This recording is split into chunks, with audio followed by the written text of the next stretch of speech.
Emma Johnson sat on the edge of her bed, her hands shaking as she stared at the pregnancy test in front of her.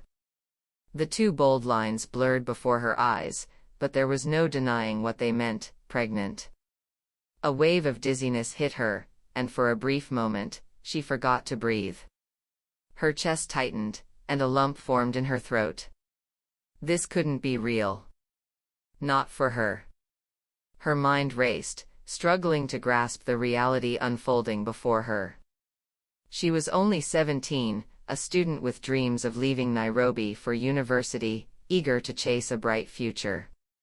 Her mother, Auntie Rose, a devoted single parent who worked endlessly as a nurse, had always warned her to stay focused. How could she possibly tell her mother now? How could she face her disappointment? Tears gathered in Emma's eyes, making her vision even blurrier. She thought back to that night, the party that had changed everything. She hadn't even wanted to go, but her best friend, Sophie Okeke, had insisted. "Come on, Emma, you need to live a little," Sophie had said with a playful grin. Emma remembered feeling out of place in the crowded house, the music pounding, the air thick with smoke and sweat. She had clutched a drink in her hands, feeling awkward and completely out of her element. Then, there was Daniel Carter, the charming basketball captain with a smile that could light up any room. He had approached her, offering her another drink. They had talked, laughed, she remembered that much, but then her memory faded. She recalled feeling lightheaded, disoriented, and then, waking up in her own bed the next morning, her body aching and her head throbbing. She had brushed it off as drinking too much. But now?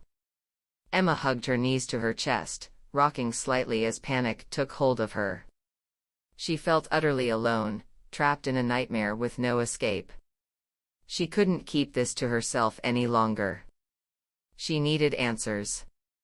She had to talk to Daniel. 2 days later, Emma stood by the basketball court, her stomach twisting with fear and determination. She watched as Daniel laughed with his friends, his usual confidence masking the storm about to hit. Taking a deep breath, she wiped her sweaty palms on her jeans. She had to do this. "Daniel," she called out, her voice unsteady. "Can we talk?" Daniel turned, his smile fading the moment he saw her. His friends exchanged glances, sensing the shift in his mood. With a slight wave, he dismissed them, and they hesitantly stepped away, giving them a moment of privacy. "What's up, Emma?" he asked, his tone casual but cautious. Emma swallowed hard, her heartbeat thudding in her ears. "It's about the party a month ago," she started hesitantly.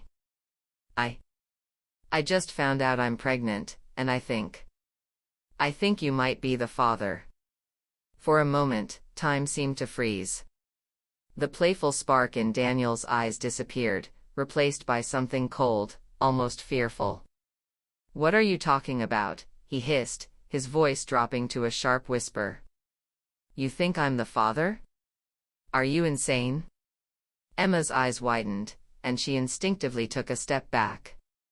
"I remember us talking that night, but then everything became hazy. I'm not accusing you, Daniel. I need to know what happened." Daniel's expression twisted into a sneer. "You're out of your mind. I don't know what game you're playing, but I never touched you, okay? Maybe you were with someone else. Don't drag me into this mess." Tears burned in Emma's eyes, but she refused to let them fall. "Please, Daniel," she pleaded softly. "I just need the truth." His face hardened even more, his gaze flickering around as if making sure no one was listening. "The truth? The truth is, you're looking for someone to blame, but it's not me. Stop spreading lies about me, or you'll regret it." With that, he turned sharply and walked away, leaving Emma standing there, her world crumbling around her. She lifted her tear-filled eyes, noticing his friends whispering among themselves from a distance. A sinking feeling settled in her stomach. This was just the beginning. The rumors spread like wildfire through Westwood Academy. By the end of the week, it seemed as though everyone had heard the story. Emma Johnson was claiming that Daniel Carter had gotten her pregnant, and he was fiercely denying it. Students quickly took sides. Some, especially Daniel's friends, called Emma a liar, saying she was trying to ruin his reputation. Others looked at her with either pity or judgment, whispering as she passed, their eyes tracking her every move. Emma's phone buzzed constantly, messages flooded in, some filled with cruel insults, others with hollow sympathy. She could barely stand to read them. The few friends she had now seemed distant, unsure of how to deal with the social chaos that surrounded her.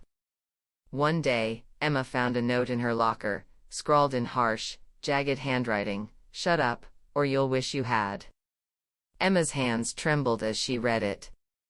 She crumpled the note and shoved it into her bag, her heart pounding. Whoever was behind this was getting bolder. And they weren't going to stop.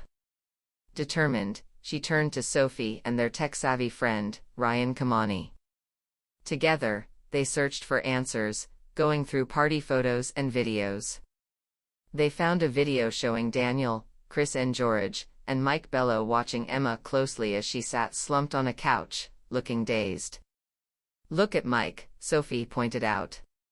"He looks like he's seen a ghost." Emma's pulse pounded in her ears. "We need to talk to Mike," she said firmly. "He knows something." Later that afternoon, Emma found Mike alone in the hallway after school. He looked up at her, guilt flashing across his face. "Emma, I need to tell you something about that night." And with that, the truth was finally about to come out.